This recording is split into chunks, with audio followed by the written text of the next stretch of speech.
नमस्कार, मी गुरुराज. न्यूज अनकटमध्ये आपलं स्वागत. बातमीपत्राला सुरुवात करण्याआधी नजर टाकूयात हेडलाईन्सवर. अजितदादांच्या राष्ट्रवादीचे दिल्ली विधानसभेसाठी 11 उमेदवार जाहीर. 2 चिमुरड्यांवर झालेल्या अत्याचाराच्या निषेधार्थ पुण्याच्या राजगुरुनगरमध्ये कडकडीत बंद. कल्याणचा नराधम गांजाच्या नशेत करायचा मुलींवर अत्याचार, धक्कादायक माहिती उघड. आणि मेलबर्न कसोटीत नितीशचे शतक आणि सुंदरचे अर्धशतक. आता पाहूयात बातम्या विस्ताराने. 2 चिमुरड्यांवर अत्याचाराच्या निषेधार्थ राजगुरुनगर येथे शनिवारी कडकडीत बंद पाळण्यात आला. चिमुरड्यांना न्याय मिळालाच पाहिजे अशा संतप्त घोषणेने राजगुरुनगर येथे घडलेल्या दुर्दैवी घटनेच्या निषेधार्थ राजगुरुनगर वासियांनी आपले सर्व व्यवहार बंद ठेवून पीडित कुटुंबाच्या न्यायासाठी निषेध मोर्चा काढला. या मोर्चात राजगुरुनगरसह पंचक्रोशीतील नागरिक उत्स्फूर्तपणे सहभागी झाले होते. राज्यात नुकत्याच झालेल्या विधानसभा निवडणुकीतील यशानंतर राष्ट्रवादी काँग्रेसने आता राजधानी दिल्लीत निवडणुकीच्या रिंगणात उतरण्याचा निर्णय घेतलाय. त्यानुसार शनिवारी या निवडणुकीसाठी 11 उमेदवारांची पहिली यादी पक्षाचे राष्ट्रीय अध्यक्ष अजित पवार यांनी जाहीर केली. वैद्यकीय शिक्षण मंत्री पदाचा कार्यभार स्वीकारल्यानंतर हसन मुश्रीफ यांनी कामांना वेग देत कोल्हापुरातील वैद्यकीय महाविद्यालयाची पाहणी केली आहे. CPR रुग्णालय इमारतीच्या दुरुस्तीच्या कामाचा आढावा घेत त्यांनी लवकरच CPR रुग्णालयाचा चेहरामोहरा बदलणार असल्याचं म्हटलंय. तसंच CPR मधील अतिक्रमण 8 दिवसात काढा, नाहीतर स्वेच्छानिवृत्ती घ्या, अशा सक्त सूचना मंत्री मुश्रीफांनी अधिष्ठात्यांना केल्याचं समजतंय. एक डेंटल कॉलेज राहिलेलं आहे आपल्याकडं आता सुपर स्पेशालिटी झालं, कॅन्सर झालं, BHMS झालं शासकीय, BAMS झालं, योगा झालं, आता डेंटल राहिलं. डेंटल करू 100% करू. मेलबर्नमध्ये बॉर्डर गावस्कर ट्रॉफी 2024 ची 4थी कसोटी सुरू असून भारतीय संघाचा पहिला डाव आता संपलाय.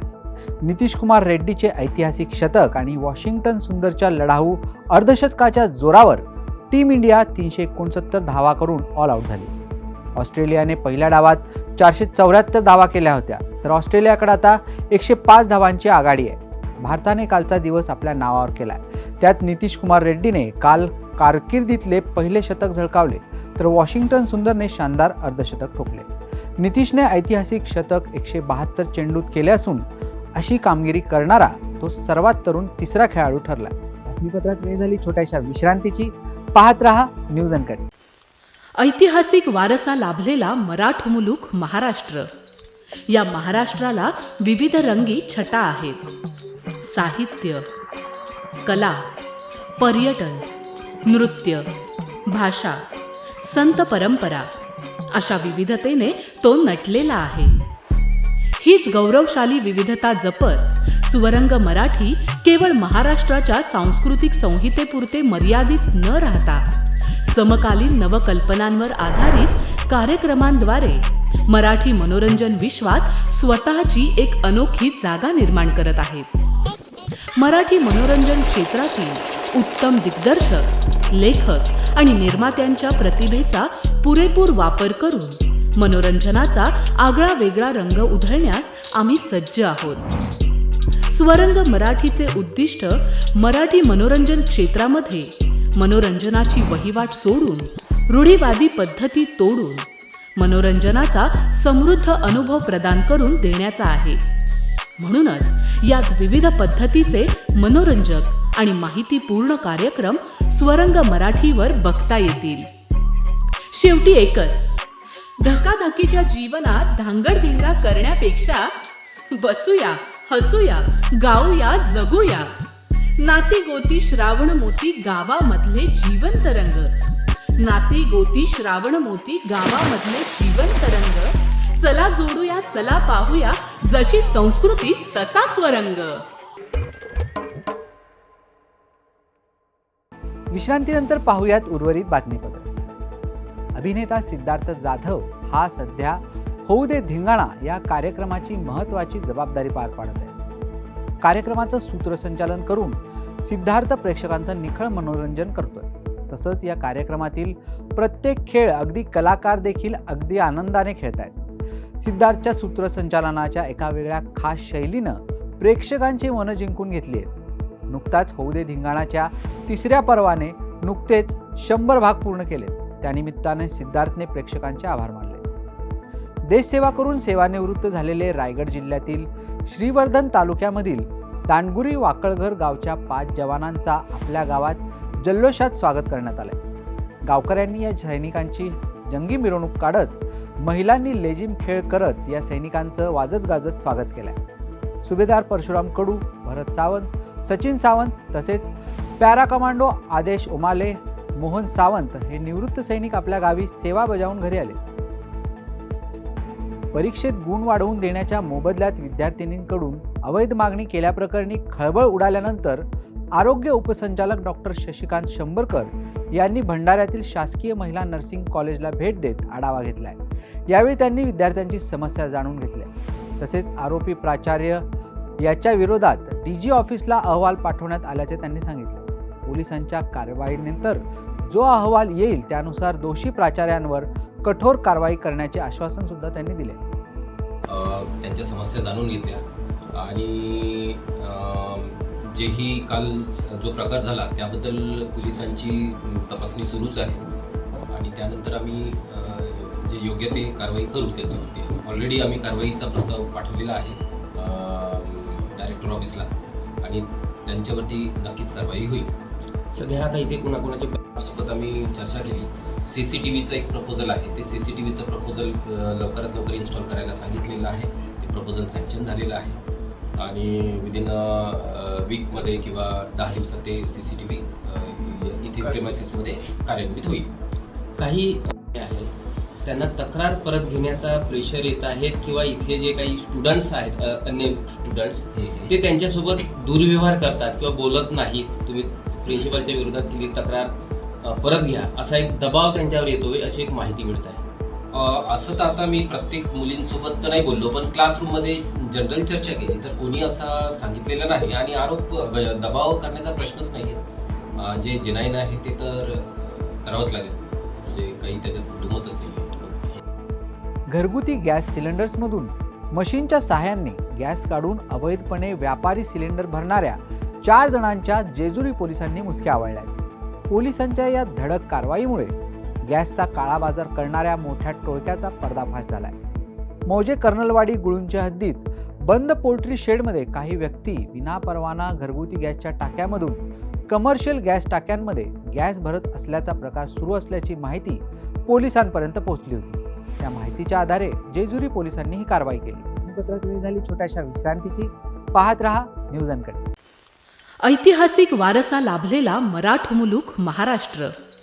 या महाराष्ट्राला विविध रंगी छटा आहेत. साहित्य, कला, पर्यटन, नृत्य, भाषा, संत परंपरा अशा विविधतेने तो नटलेला आहे.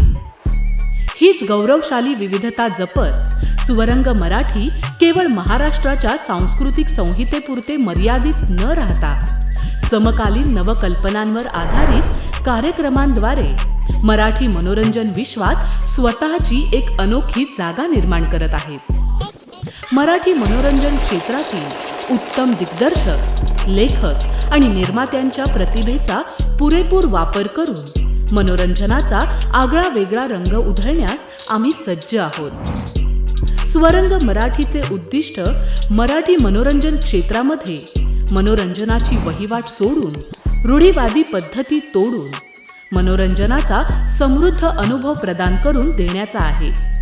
म्हणूनच यात विविध पद्धतीचे मनोरंजक आणि माहितीपूर्ण कार्यक्रम स्वरंग मराठीवर बघता येतील. शेवटी एकच, धकाधकीच्या जीवनात धांगडधिंगा करण्यापेक्षा बसूया, हसूया, गाऊया, जगूया. नाती गोती श्रावण मोती गावामधले जीवंत रंग. नाती गोती श्रावण मोती गावामधले जीवंत रंग. चला जोडूया, चला पाहूया, जशी संस्कृती तसा स्वरंग. विश्रांतीनंतर पाहूयात उर्वरित बातमीपत्र. नाशिकच्या दिंडोरी शहरातील हॉटेलमध्ये बनावट नोटा तयार करणारी टोळी कार्यरत असल्याची गुप्त माहिती मिळाल्यानंतर पोलिसांनी आश्रय लॉजवर छापा टाकला असता बनावट नोटा बनवण्याचा प्रकार उघडकीस आलाय. या तिघा संशयितांना पोलिसांनी ताब्यात घेतलं असून बनावट नोटा बनवण्याचे प्रिंटर, कागद, काही नोटा असा 20,744 रुपयांचा मुद्देमाल जप्त करण्यात आलाय.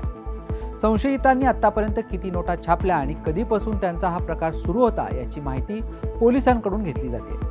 विशेष म्हणजे यामधील सर्व संशयित दिंडोरी परिसरातीलच आहेत. पोलीस स्टाफसह सदर आश्रय लॉज येथे रूम नंबर 203 येथे छापा टाकला आणि तेथे आपल्याला 3 संशयित इसम मिळून आले. सदर इसमांची आपण झडती घेता तेथे आपल्याला काही बनावट नोटा आणि ते बनवण्यासाठी लागणारे साहित्य हे तेथे आपल्याला आढळून आले. सदर जप्त केलेले साहित्य हे याचं मूल्य जवळपास 20,744 एवढं असून सदर आरोपी यांना ताब्यात घेऊन गोंदिया जिल्ह्याच्या गोरेगाव तालुक्यातील हेटी येथे 3 वर्षीय चिमुकलीचा संशयास्पद मृत्यू झालाय. यावरून गोंदियाच्या गोरेगाव पोलिसांनी अंत्यसंस्कार करून पुरलेला मृतदेह बाहेर काढत वैद्यकीय तपासणीसाठी पाठवल्याचं कळतंय. ही मुलगी आईसोबत नागपूरच्या खापरखेडा येथे वास्तव्यास होती. आई मुलीचा मृतदेह घेऊन अचानक आपल्या स्वगावी पालेगाव हेटी येथे आली. गावकऱ्यांना विश्वासात घेऊन प्रकृती बरी नसल्याचे सांगत मुलीचा मृत्यू झाला असे सांगत तिने अंत्यसंस्कार केले. मात्र संशय आल्याने पोलिसात नोंद करण्यात आली असून तपास सुरू आहे. शवविच्छेदनानंतर मुलीच्या मृत्यूचे खरे कारण कळू शकेल असं पोलिसांकडून सांगितलं जात आहे. कल्याणमधील अल्पवयीन मुलीवर अत्याचार आणि हत्या प्रकरणाने एकच खळबळ उडाली. पोलिसांनी या प्रकरणातील आरोपी विशाल गवळीच्या मुसक्या आवळल्या होत्या. या प्रकरणातील धक्कादायक माहिती समोर येऊ लागली. विशालने घराजवळच गांजा विक्रीचा अड्डा सुरू केला होता. गांजा आणि दारूच्या नशेत त्याने अल्पवयीन मुली आणि महिलांना लक्ष्य केले असल्याची माहिती समोर आली. सरत्या वर्षाला निरोप देत सन 2025चे दमदार स्वागत करण्यासाठी सज्ज होत असलेल्या नाशिक शहरात तळीरामांना आवर घालण्यासाठी नाशिक पोलीसही सज्ज झाले. शहरात कालपासून नाकाबंदी करत तळीरामांचा बंदोबस्त करण्याची कारवाई सुरू करण्यात आली. पुढील 3 दिवस ठिकठिकाणी बंदोबस्त नेमण्याचे पोलिसांचे नियोजन असून त्यानुसार बेशिस्त चालक, हुल्लडबाजी करणाऱ्यांसह मद्यपींची धरपकड होणार आहे. वेळ झाली या बातमीसह या बातमीपत्रात इथेच थांबायची. पाहत रहा न्यूज अनकट.